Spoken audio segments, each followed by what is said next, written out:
تو یہ چادر خون میں سن جائے گی. اے ابو جان اس چادر کو نکال لو اور جب میں ذبح ہو جاؤں تو اس چادر کا کفن بنا کے مجھ کو گاڑ دینا, ایک قبر میں دفن کر دینا. باپ نے چادر نکال لی. بیٹا بولا ابو جان میرے ہاتھوں کو باندھ دو, پیروں کو باندھ دو, کیونکہ جب آپ ذبح کریں گے تو میں تڑپوں گا اور میری تڑپ آپ پر دیکھی نہیں جائے گی, کہیں ایسا نہ ہو بیٹے کی محبت کہیں آدھی چھری چلا کر روک نہ دے.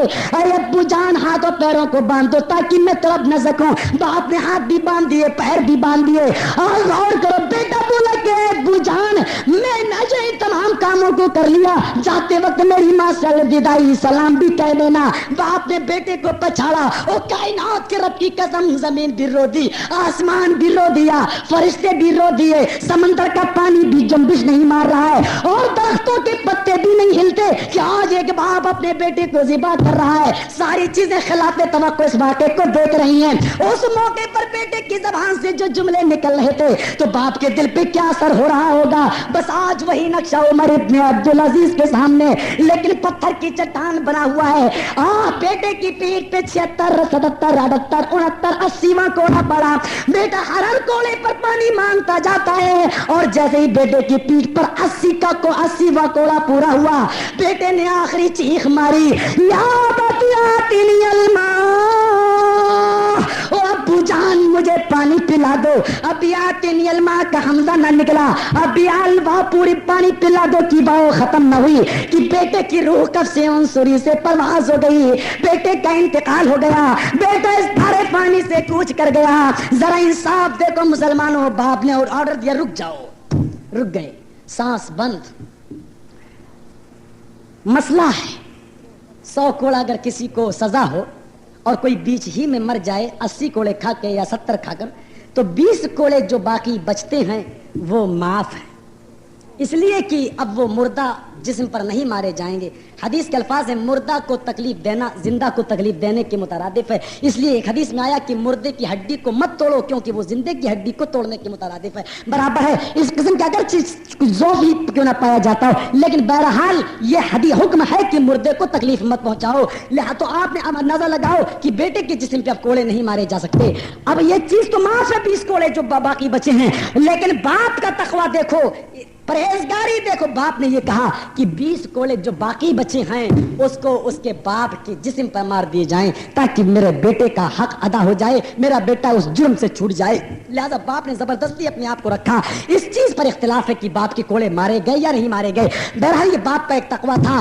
اپنے ہاتھوں سے باپ نے اپنے بیٹے کو دفن کیا اور جب دفن کر کے اپنے گھر پہ آئے تو سو گئے, نیند آ گئی, گہری تھکے تھکائے تھے اور رات میں خواب دیکھ رہے ہیں کہ بیٹا اپنے ہاتھ میں ایک بوتل لیے ہوئے ہے پانی کی اور کہہ رہا ہے, اے ابو جان آپ نے میرے ساتھ جو انصاف کیا ہے وہ ایسا انصاف کیا جو دنیا کے کسی بھی باپ نے اپنے بیٹے کے ساتھ نہیں کیا ہے. لہذا اللہ نے مجھے جنت میں یہ پانی مجھے نصیب کیا ہے. دوست اور بزرگوں غور کیجئے اس واقعے کو, اپنے ذہن میں بٹھائیے اور پھر اندازہ لگائیے کہ آج ہم اس عدل و انصاف پر پورا اتر رہے ہیں یا نہیں, یہ چیز ہمارے اندر پوری طریقے سے پائی جا رہی یا نہیں. اس چیز کو ہم اور آپ اپنے سامنے رکھیں اور ایک آئیڈیل بنائیں, ایک نمونہ بنائیں اور ہم بھی اپنے اسلاف کے نقش قدم پہ چلنے کی کوشش کریں. مسلمانوں یہ دوسری چیز کیا, سبعۃ یظلھم اللہ فی ظلہ یوم لا ظل الا ظلہ والامام العادل وشاب نشأ فی عبادۃ ربہ. وہ نوجوان بھی عرش کے نیچے, ایک تو عدل و انصاف کرنے والا, دوسرا وہ جوان بھی عرش کے نیچے ہوگا جو اپنے پروردگار عالم کی عبادت میں لگا ہوا ہے. وہ جوان اپنے رب کے عرش کے سائے میں ہوگا, نیچے ہوگا, کرسی کے عرش کے سائے میں ہوگا. کون؟ جو اپنے رب کی عبادت میں لگا ہے. مسلمانوں ہم اور آپ اپنے رب کی عبادت میں کما حقہ نہیں لگے, وہ الگ بات ہے کہ ہم اور آپ مسجدوں میں اپنی تعداد بڑھا لیں, یہ ایک الگ مسئلہ ہے, لیکن عبادت کرنے کا جو حق ہے وہ ہمیں اور آپ کو ابھی صحیح طریقے سے نہیں معلوم. عبادت اس کو کہتے ہیں کہ مسلمان کما حق قرآن و حدیث پر عمل کرنے والا بن جائے اور اس سے ہٹ کر وہ کوئی کام نہ کرے, یہی چیز عبادت کہلاتی ہے. اب آؤ میں آپ کو ایک دو واقعات بتاؤں. امام احمد ابن حنبل ایک نوجوان تھے, لیکن جب قرآن کے مخلوق یا جو ہے مخلوق ہے یا نہیں, جب یہ مسئلہ سامنے آیا تو امام احمد ابن حنبل نے ڈٹ کر کہا کہ قرآن اللہ کا کلام ہے, اللہ کی مخلوق نہیں. بہت बादशाह ने कहा कि कहो कि अल्लाह का कलाम मखलूक है, अल्लाह की मखलूक है। इमाम मोहम्मद इब्न हंबल फरमाते हैं कि नहीं, अल्लाह की मखलूक नहीं, क्योंकि मखलूक अगर मान लिया जाए तो कुरान कहता है कुल्लु मन अलैहा फान, तमाम मखलूक दुनिया में जितनी मखलूक है सब फना होगी। अगर कुरान को अल्लाह की मखलूक मान लिया जाए तो ये लाजिम आएगा कि इसको भी फना होना है, और कुरान फना होगा नहीं, इसलिए कहा कि कुरान अल्लाह की मखलूक नहीं बल्कि अल्लाह का कलाम है। बादशाह ने कहा कोड़े मारे जाएंगे, कहा मुझे बर्दाश्त है। आज तो हमारे उलमा पर रसला और हम पर कोड़े नहीं मारे जाते, इसलिए आज इस्लाम की हकानियत हमें और आपको नहीं मालूम, और जब तक उलमाए किराम यानी हम जैसे आलिमों की पीठों पर कोड़े नहीं मारे जाएंगे इस्लाम की परेशानी जो कि रास्ते में जो परेशानी आएंगी तब तक इस्लाम की हकानियत समझ में नहीं आ सकती है। और वो तकालीफें हमारे ऊपर भी आएंगी, आपके ऊपर भी आएंगी, साथ देने की जरूरत है, साथ निभाने की जरूरत है। नौजवानों जरा जरा अपने अंदर एक जोश, एक वलवला पैदा करे, ईमानी जोश, अमली जोश, हम गुस्से वाला जोश, उस जोश के कायल नहीं कि आपस में फिरका बाबाजी हो जाए, आपस में एक दूसरे से टकराव हो जाए, हम उस चीज के कतई कायल नहीं हैं, हम सिर्फ ईमानी जोश के कायल हैं, ईमानी जज्बे के कायल हैं। वो ईमानी जोश और ईमानी जज्बा जो अहमद इब्न हंबल के अंदर था, बादशाह ने कोड़े मारने का हुक्म दिया, कोड़े मारे जा रहे हैं, यहां तक कि इमाम अहमद इब्न हंबल की पीठ पर 80 कोड़े पड़ गए। इमाम अहमद इब्न हंबल का एक सीरत लिखने वाला लिखता है कि लौ ज़ुरिबतिल फ़ील हरमत, अगर वो 80 कोड़े किसी हाथी को मारे जाते तो हाथी भी कराह उड़ता, हाथी भी चीख उठता। मौलाना अबुल कलाम आजाद ने लिखा कि इमाम मोहम्मद इब्न हंबल के ऊपर जब कोड़े मारे जा रहे थे तो उनका कमरबंद टूट जाता है, और जब उनका कमरबंद टूट गया तो कहने लगे अल्लाह मैंने तेरे कुरान की हिफाजत की है, अल्लाह मैंने हक के खातिर ये तकलीफें बर्दाश्त की हैं, अल्लाह अगर मैं हक रास्ते पे लड़ रहा हूं तो फिर तू मेरी इज्जत की हिफाजत फरमा, अल्लाह कमरबंद टूट चुका है, मेरी जो है मेरे शर्मगाह की हिफाजत फरमा। दिल से जो आह निकलती है वो असर रखती है पर नहीं ताकत परवाज मगर रखती है। इमाम मोहम्मद इब्न हंबल का कमरबंद टूट गया, लेकिन पैजाने की इतनी हिम्मत नहीं थी कि वो नीचे सरक जाए, क्योंकि हक रास्ते में लड़ रहे थे, अल्लाह के खातिर लड़ रहे थे, ईमानी जोश था, ईमानी बलबला था। अरे नौजवानों, ये जोश, ये ईमानी बलबला हम नौजवानों के अंदर भी आना चाहिए। एक ही मसला है, वो अहले हदीसों से चाहे मुखालिफ हो या ना हो, या किसी भी इमाम के मुखालिफ हो या ना हो, लेकिन इमाम मालिक रहमतुल्लाह अलैह का एक मसला है, और वो मसला ये है कि जबरदस्ती दिलवाई हुई तलाक तलाक नहीं होती। ये इमाम मालिक रहमतुल्लाह अलैह का मसला है, और इसी को वो कहते रहे कि जबरदस्ती दिलवाई हुई तलाक तलाक नहीं होती। बादशाह ने उनसे बहुत कहा कि कह दो हो जाती है, कहा नहीं कहूंगा, कहा फिर तुम्हें सजाएं दी जाएंगी, कहा जो सजा देना चाहो दे दो। नतीजा ये निकला कि इमाम मालिक रहमतुल्लाह अलैह को कोड़े मारे गए, 80 कोड़े इमाम मालिक को भी मारे गए, और ताज्जुब तो यह कि हर कोड़े पर यही कहते रहे कि आप तलाक हो नहीं सभी शही, जबरदस्ती दिलवाई हुई तलाक तलाक नहीं होती है। वो अपने इस अज़्म पर, वो अपने इस जो है मिशन पर जो है बराबर मुस्तकिल मिजाज थे, डटे रहे। नतीजा ये निकला कि बादशाह ने पैरों में बेड़ियां डाल दी, और बेड़ियां डालने के बाद वजीर से कहा कि इसको ऊंट पर औंधा मुंह लटका दो, औंधा मुंह ऊंट पे डाल दिया गया, और कहा कि पूरे मदीना के अंदर इनको इनका तारुफ कराओ कि बादशाह का हुक्म न मानने की बिना पर बादशाह ने सजा दी है। वजीर कह रहा है आए मदीना वालों सुन लो, इमाम मालिक ने बादशाह का कहना नहीं माना, इसलिए उनको ये सजा दी जा रही है। इमाम मालिक ने कहा कि नहीं, ये वजीर झूठ बोल रहा है, बेड़ियां पैरों में हैं, तारुफ देखो कैसा करा रहे हैं, जरा देखो नौजवानों इस्लाम क्या है और इस्लाम की सदाकत क्या है। कहते हैं कि ये वजीर झूठ बोल रहा है। सुन लो, बादशाह ने कोड़े मारे सिर्फ इस जुर्म पर कि मैं ये कहता हूं कि जबरदस्ती दिलवाई हुई तलाक तलाक नहीं होती है, ये मेरा तारुफ सही से नहीं कराता है। अरे मदीना वालों, तुम में से जो मुझे जानता है वो तो जानता ही है कि मैं कौन हूं। सुन लो ए मदीना वालों, तुम में से जो मुझे जानता है वो तो जानता ही है कि मैं कौन हूं, बताने की जरूरत नहीं। और जो ना जानता हो वो सुन ले कि मैं मालिक हूं, मैं मालिक हूं। और आज इस ऊंट पर बेड़ियों की हालत में होने के बावजूद भी मैं यही फतवा दूंगा, अतलाकुल मुकरिहु लैसा बिशै, जबरदस्ती दिलवाई हुई तलाक तलाक नहीं होती है। मुसलमानों, सिर्फ हौसला हो, जज्बा हो और मुस्तकिल मिजाजी हो, बड़े से बड़े बादशाहों के आग की बेड़ियां तुम्हारे पैरों में अगर पड़ जाएं तो वो नहीं रोक सकती। हक कभी छुपा ही नहीं है, याद रखो, हक कभी छुपा नहीं है। हक को हमेशा हर दौर में जीता जाता रहा और बोला जाता रहा। हक बोलने वाले हमेशा इस दुनिया में आए। अरे आज हम नहीं, कल मेरे बाद कोई और आएगा, हमारे असातिज़ा भी हक ज़बान अदा करेंगे और हमारे बाद भी आने वाली नस्ल हक ज़बान बोलेगी। ये कभी न छुपा है न छुपेगा। यहाँ तक कि बादशाहों ने इमाम अहमद इब्न हंबल को तकलीफें दी हैं, लेकिन बादशाहों का जुल्म नहीं रोक सका। इमाम मालिक को सताया है लेकिन बादशाहों का जुल्म नहीं रोक सका, क्योंकि कुरान और हदीस हक है और हक कभी दबा नहीं है। अल हक को यालू, हक हमेशा बुलंद है और बुलंद रहेगा। इस हक को दबाने के लिए बड़ी बड़ी कुर्बानियां, बड़े बड़े लोग जो है बड़ी बड़ी जुल्म करेंगे, सताएंगे, सब कुछ करेंगे, लेकिन अल्लाह अपने हक को बुलंद करके रहेगा। लोग चाहेंगे अपने फूकों से बुझाना, लेकिन अल्लाह अपने नूर को जिंदा करके रहेगा, जला कर रहेगा, लोगों तक पहुंचा कर रहेगा। इस चीज को आप अपलोड करके जाना, सिर्फ अमल कर लो कुरान और हदीस पर। बस ये दो चीजों की मैं तंबीह करके जा रहा हूं, किताबुल्लाह व सुन्नत रसूली, इन दो चीजों को पकड़ लो, हक हक रहेगा, वो कभी नहीं छुपा है। ये दो वाकयात आप अपने सामने रखिए।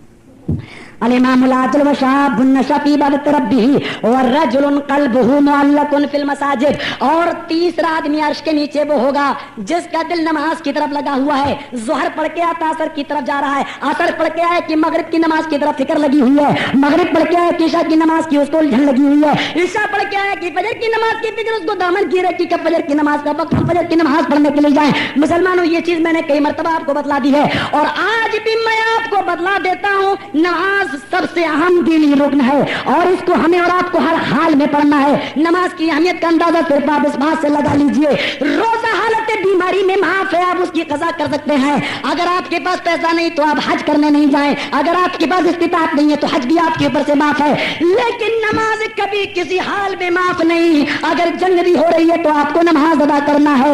अगर आप बीमार है, खड़े होकर नहीं पढ़ सकते तो बैठ कर पढ़िए, बैठ कर नहीं पढ़ सकते तो लेट कर पढ़िए, लेट कर नहीं पढ़ सकते तो आंख के इशारे से पढ़िए। बहरहाल आपको नमाज पढ़ना है। अगर आपके पास वुजू करने की ताकत नहीं, पानी नुकसान पहुंचा सकता है तो आप मिट्टी से तयम्मुम करके पढ़िए, लेकिन बहरहाल नमाज आपको पढ़ना है। सफर में आप गए, 2 ही रकात पढ़ो, कसर पढ़ो, लेकिन नमाज आपको पढ़ना है। और सुन लो, अगर सफर में आप हैं, किबले का रुख नहीं मालूम, तो जहां आपको महसूस होता है किबला इधर है तो आप उसी तरफ रुख करके नमाज पढ़िए, क्योंकि अल्लाह हर जगह मौजूद है, हर सिमत मौजूद है, लेकिन नमाज आपको पढ़ना है।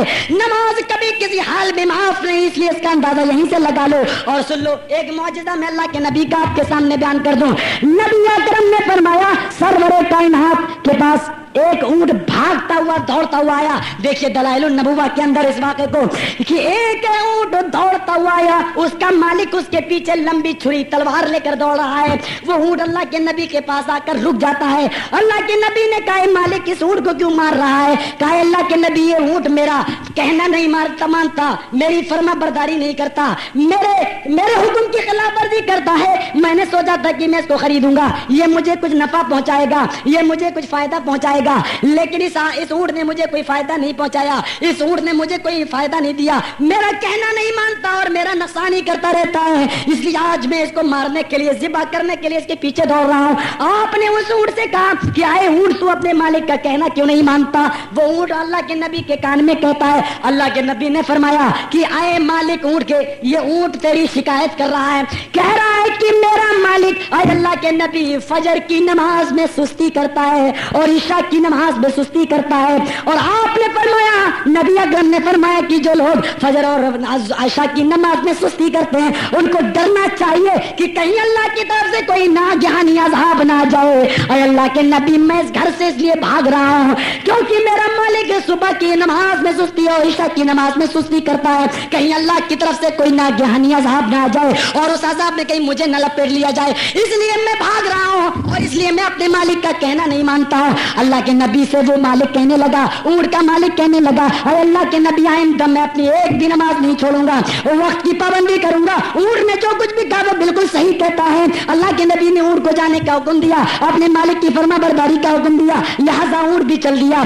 दलाइलुन नबुव्वा में अल्लाह के नबी के इस मौजूदे को बयान किया गया है। मुसलमानों जरा गौर करो कि नमाज न पढ़ना जानवरों को भी मायूब है, उनको भी बुरा लगता है। तुम तो अशरफुल मखलूकात हो, तुम तो सबसे बेहतर मखलूक में हो। हमें और आपको नमाज की कितनी पाबंदी करनी चाहिए, हमें और आपको नमाज कितना ज्यादा पढ़ना चाहिए, नमाज का एहतमाम कितना ज्यादा करना चाहिए। इसीलिए अल्लाह के नबी जनाब मोहम्मद रसूलुल्लाह सल्लल्लाहु अलैहि वसल्लम ने नमाज की अहमियत को बताया, उजागर करते हुए फरमाया, देखिए वाकयात देखिए, ताइफ जैसी वादी में आप गए लेकिन कभी भी किसी कौम को बद्दुआ नहीं दी, आपको मारा गया कभी आपने बद्दुआ ये जुमले नहीं दिए, आपको पत्थर मारे कभी आपने उनको बद्दुआ नहीं दी, लेकिन एक मर्तबा एक कौम ने आपको मारा, बेहोश होश हो गए अल्लाह के नबी, होश आया तो देखा सूरज डूबने के करीब, असर की नमाज का वक्त गायब हो गया, चला गया। आपको होश आया तो आपने फरमाया, आय अल्लाह, असर की नमाज छुड़ाने वाले इन काफिरों के घरों को आग से जला दे और मरने के बाद इनकी खबरों को भी आग से भर दे।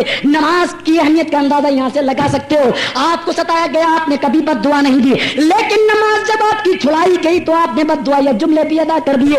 इसलिए मुसलमानों, नमाज का एहतिमाम करो, नमाज की पाबंदी करो और उस तरीके से पढ़ो जिस तरीके से अल्लाह के नबी जनाब मोहम्मद रसूलुल्लाह सल्लल्लाहु अलैहि वसल्लम ने पढ़ी है। अल्लाह का शुक्र है कि आज लोग दुआ मांगते हैं कि अल्लाह मुझे फला फला बुजुर्ग के नक्शे कदम पे चलने वाला बना, और हम दुआ मांगते हैं, अल्लाह तू मुझे अपने इमाम कायनात, अपने हबीब सरवर कायनात और खुलफाए राशिदीन और सहाबा के नक्शे कदम पे चलने वाला बना दे। यही हमारी शर्फियत है, यही हमारी बुजुर्गी है, यही हमारा मकाम है, यही हमारा मर्तबा, इसलिए कि हमने अर्श वाले के कलाम के अलावा और मुस्तफा के फरमान के अलावा हमने किसी और को अपना आइडियल नहीं माना, हमने अपना नमूना नहीं माना, हमने किसी चीज को अपना आइडियल और नमूना तसव्वुर नहीं किया। ये दोनों चीजें हमेशा हम बयान करते आए और करते रहेंगे, क्योंकि यही दोनों चीजें हक हैं और हक तो मुर्र हक कड़वा होता है, बुरा होता लगता है। लोगों ने झूठ का सहारा लिया, मस्जिदों ने झूठ का सहारा लिया, यहाँ तक कह डाला कि अल्लाह के मेरे इमाम ने अल्लाह को 99 मरतबा ख्वाब में देखा। इतने बड़े बड़े झूठ बोलने में भी मस्जिद में उनकी ज़बानें में लुकनत पैदा नहीं हुई, उनकी ज़बानों में बेड़ियां नहीं लगी। गौर करो कि वो दीन में और कौन कौन सी बातें पेश कर सकते हैं। जरा आओ मुसलमानों, अल्लाह के नबी की और हदीस के अल्फाज सुनते जाओ। क्या फरमाया? अल इमामुल आदिल व शाबुन नशा फी इबादत रब्बिही व रजुलुन क़ल्बुहु मुअल्लक़ुन फिल मसाजिद व रजुलानी तहाब्बा फिल्लाहि इज्तमा अलैहि व तफर्रक़ा अलैहि। और इत्तिफाक यानी आप मोहब्बत करें किसी से तो अल्लाह के लिए, दुश्मनी हो किसी से तो अल्लाह के लिए, यानी अपने जाती फायदे के लिए और जाती मफाद के लिए नहीं होनी चाहिए। फिक़्ह वारियत का खात्मा इत्तिफाक व इत्तिहाद के ऊपर ये हदीस है और इसकी वजाहत में कॉलोनी के जलसे में कर चुका हूँ। जरा और आगे आइए। वरजुलुन तलबत इम्राअतु ज़ात मनसबिन व जमालिन फ़क़ाल इन्नी अख़ाफ़ुल्लाह। ये आखिरी चीज मैं आपको बता दूं, ये 5वां आदमी जो अर्श के नीचे होगा, और 2 वाकयात इस सिलसिले में पेश कर दूं, उसके बाद में आप भी जाइए और मैं भी जाऊं, क्योंकि मैंने 3-4 घंटे के लिए कोई प्रोग्राम नहीं दिया था। हमारे उस्ताद मोहतरम अली साहब मौलाना अबू कासिम साहब ने जबरदस्ती की, इसलिए मैंने बात मान ली और थोड़ी देर आधा 1 घंटा बोलने का वादा था और वो शायद हो भी चुका है। लेकिन जब बात आई है तो 1-2 बातें आप और सुन लीजिए। वरजुलुन तलबतहु इम्राअतु ज़ात मनसबि व जमाल, और 5वां आदमी अर्श के नीचे जो होगा वो होगा जिसको किसी खूबसूरत औरत ने, किसी जवान औरत ने बुरे काम के लिए बुलाया, बदफेली के लिए बुलाया और उसने कह दिया इन्नी अखाफुल्लाह, मैं अल्लाह से डरता हूं। वो आदमी भी अर्श के नीचे होगा और ये चीज बहुत आसानी से नहीं मिल सकती। अगर कोई आदमी ये चाहे कि किसी नौजवान औरत के बुलाने पर ये कह दे इन्नी अखाफुल्लाह, तो उसको यूसुफ अलैहिस्सलाम जैसा ईमान अपने अंदर पैदा करना होगा कि मिस्र अजीज बादशाही मिस्र की बीवी ने, जिसको जुलेखा कहा जाता है, अल्लाह जाने कहां तक सही कहां तक गलत, मुफस्सिरों की अपनी अपनी तफसीरें हैं। बहरहाल दोस्तों बुजुर्गों, अपनी तरफ माइल करना चाहा तो यूसुफ अलैहिस्सलाम ने कहा इन्नी माअज़ल्लाह, क़ाल माअज़ल्लाह, मैं अल्लाह की पनाह चाहता हूं और मैं इस काम से बरी रहना चाहता हूं। गौर कीजिए, उन जैसा ईमान अपने अंदर पैदा करना होगा। वो जज्बा आपको अपने अंदर भी लेना होगा। माइज इब्न मालिक अल अस्लमी एक सहाबी, लेकिन जिना का सुदूर इनसे भी हुआ है। गौर कीजिए, गुनाह जब हो गया तो एहसास इनके अंदर कितना ज्यादा था कि दुनिया में कहने लगे कि अगर मैं तौबा करूं तो पता नहीं अल्लाह तौबा कबूल करे या नहीं करे। डायरेक्ट गए अल्लाह के नबी के पास कि अल्लाह के नबी, मुझसे जिना का सुदूर हो गया, आप मुझे संसार कर दीजिए। कई मर्तबा आपने अपना चेहरा फेरा, लेकिन आपने बाद में जब ये आपको मालूम हो गया कि जिना इनसे हुआ है तो आपने संसार करने का हुक्म दे दिया और माइज इब्न मालिक अल अस्लमी को संसार कर दिया गया, इनको खत्म कर दिया गया। जब इनको बिल्कुल जो है इनको जब बिल्कुल मार दिया गया और अल्लाह के नबी जनाब मोहम्मद रसूलुल्लाह सल्लल्लाहु अलैहि वसल्लम के पास एक सहाबी आए, कहा अल्लाह के नबी, एक पत्थर था नोकदार और वो पत्थर जब माइस की खोपड़ी पे लगा तो भेजा तक बाहर निकल आया, सर फट गया और माइस चीखने लगा। आपने फरमाया काश माइस को छोड़ देते और हो सकता था कि अल्लाह ताला उसको माफ कर देता। तुमने माइस को क्यों नहीं छोड़ दिया? लेकिन अब माइस बेचारे इंतकाल कर गए तो अब ये कहना ही बेकार। बहरहाल गौर कीजिए कि दुनिया में जिनसे जिना का सुदूर हुआ तो उनके अंदर इतना ज्यादा तकवा पैदा हुआ कि अल्लाह तबारक دنیا کی سزا برداشت کر لو تو اچھا ہے، لیکن آخرت کی سزا ہم سے برداشت نہیں ہو سکتی، اس لیے وہ دنیا میں سزا بھگت لیے اور اس سزا کو حاصل کر لیے۔ اے غور کرو کہ ماعز ابن مالک الاسلمی سے زنا کا صدور ایک اونچی پہاڑ کی چوٹی پر ہوا تھا، جہاں کسی چڑیا نے بھی نہیں دیکھا تھا، جہاں کسی چڑیا نے بھی نہیں دیکھا تھا، وہاں ماعز ابن مالک الاسلمی سے زنا کا صدور ہوا۔ اگر ماعز کسی کو نہیں بتاتے تو کعبے کے رب کی قسم کسی کو پتہ نہیں چلتا سوائے اللہ کے، لیکن چونکہ خوف خدا بندی نے اللہ کے ڈر نے ماعز کو مجبور کر دیا، اس لیے ماعز نے بتلا دیا یہ خوف یہ جذبہ آپ اپنے اندر پیدا کیجئے، تب آپ کہہ پائیں گے انی اخاف اللہ، اللہ سے میں ڈرتا ہوں۔ یہ جذبہ اور یہ احساس جب ہم اپنے اندر پیدا کریں گے تب ہم کہہ پائیں گے انی اخاف اللہ، ہمارے اندر اللہ کا خوف ہے۔ ذرا آگے چلیے، ایک اور عورت کا واقعہ ہے کہ وہ بھی اللہ تبارک وہ بھی جو ہے ایک مرتبہ اس سے زنا کا صدور ہوا اور آ کر کہنے لگی کیا اللہ کے نبی صلی اللہ علیہ وسلم مجھ سے زنا کا صدور ہو گیا، مجھے سنسار کر دیجئے۔ آپ نے فرمایا کیا حمل ٹھہر چکا؟ کہا اللہ کے نبی میں حاملہ بھی ہو چکی ہوں۔ آپ نے فرمایا دیکھیے کسی جان ایک اور اگر آپ اس حاملہ عورت کو مارنے کا حکم دیتے تو اس کے پیٹ میں پلنے والا ایک معصوم بچہ بھی مارا جاتا، اس کی بھی جان جاتی۔ بہرحال آپ نے اس بچے کو کی جان کو بچانے کے لیے آپ نے کہا جاؤ جب بچہ پیدا ہو جائے تب آنا، لہٰذا وہ عورت گئی اور جب بچہ پیدا ہو گیا تو لے کر آئی۔ آپ نے فرمایا یہ بچہ اپنی ماں کا دودھ پی رہا ہے، اور اتنے بڑے آپ ڈاکٹر تھے، جانتے تھے کہ اس بچے کو ماں کا دودھ سب سے زیادہ فائدہ پہنچا سکتا ہے، اور اگر میں نے اس وقت اس کی ماں کو سنسار کرنے کا حکم دے دیا تو پھر یہ بچہ اپنی ماں کے دودھ سے محروم رہ جائے گا۔ آپ نے فرمایا جاؤ جب بچہ دودھ چھوڑ کر روٹی کھانے لگے تب لے کر آنا، لہٰذا وہ ماں چلی گئی اور جب وہ بچہ روٹی کھانے کے لائق ہوا تو لے کر آئی، اس کے ہاتھ میں روٹی کا ٹکڑا بھی تھا۔ اللہ کے نبی نے اس بچے کو کسی اور کے ہاتھ میں دے دیا اور آپ اس عورت کو سنسار کرنے کا حکم دے دیا، لہٰذا عورت کو اتنا گاڑ دیا گیا سینے کے برابر، اور اس کے بعد میں عورت کو سنسار کرنے کا حکم دیا گیا تو سب سے پہلا پتھر خالد ابن ولید کے ہاتھ میں ہے، اور بھی بہت سے لوگوں نے پتھر مارے لیکن پہلا پتھر خالد ابن ولید نے مارا، اور وہ پتھر جب خالد ابن ولید کا اس عورت کی پیشانی پر کھوپڑی پر لگا تو کھوپڑی پھٹ جاتی ہے، چہرہ پھٹا، پیشانی پھٹی، خون کا پھوارا نکلا، اور وہ خون کا پھوارا اس خالد ابن ولید کے کپڑوں پر گیا۔ خالد ابن ولید کے سارے کپڑے خراب ہو جاتے ہیں، خون سے سن جاتے ہیں، تو خالد ابن ولید نے یہ سوچا کہ یہ ناپاک عورت جو زناکاری سے ناپاک ہو چکی ہے اور اس کے خون کے چھینٹے میرے کپڑوں پر آ گئے، ان کو یہ چیز برداشت نہیں ہوئی، اور کچھ نازیبا جملے حضرت خالد ابن ولید نے اس عورت کے بارے میں کہہ دیے۔ اللہ کے نبی کو جب یہ پتا چلا کہ خالد نے کچھ جملے اس عورت کے بارے میں کہے تو آپ نے ایک دو دن خالد سے کلام نہیں کیا۔ جب خالد نے کہا اللہ کے نبی وہ عورت تو سنسار ہو گئی اور آپ کو میں دیکھ رہا ہوں کیا مجھ سے نہیں بول رہے ہیں، کیا بات ہے؟ کہا اے خالد میں نے سنا ہے کہ تم نے اس عورت کو کچھ نازیبا جملے کہہ دیے، کچھ برے جملے کہہ دیے۔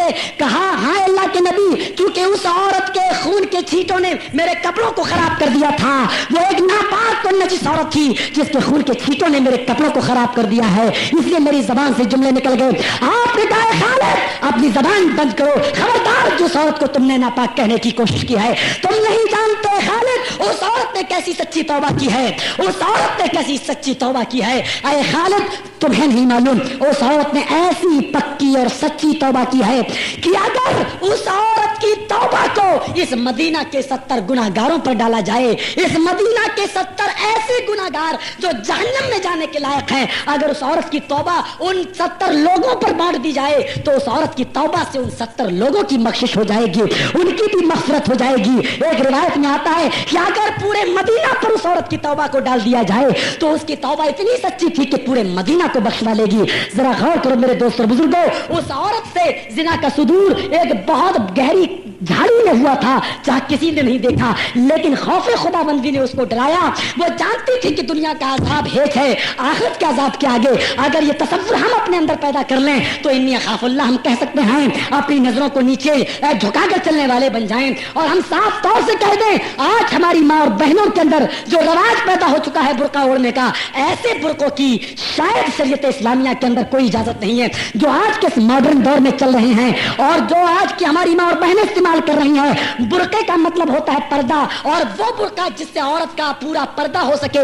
لیکن آج برقعے کڑھے ہوئے, شوردار, چمکدار اور نہ جانے کن کن دھاریوں اور کن کن ڈیزائنوں کے بنے ہوئے آ رہے ہیں. اور آج میری ماں اور بہن اس برقعے کو پہنتی ہے, اس برقعے کو اوڑھتی ہے, جو بجائے اس کو پردہ کرنے کا, جو اس کو پردے میں رکھے, وہ بجائے پردے کے دعوت نظارہ دیتا ہوا نظر آ رہا ہے. وہ برقعہ خود ایک آدمی کی نظریں اٹھا دیتا ہے, کیونکہ وہ جو ہے برقعہ اس ٹائپ کا بنا ہے, اس کی جو ہے بناوٹ ایسی ہے, اس کی کڑھائی ایسی ہے کہ اس نے لوگوں کو بجائے اس کے کہ وہ اپنی نگاہوں کو نیچا کریں, بلکہ اس برقعے ہی کی دید اور اس کے خوبصورت و زینت کو دیکھنے پر مجبور ہو جاتا ہے.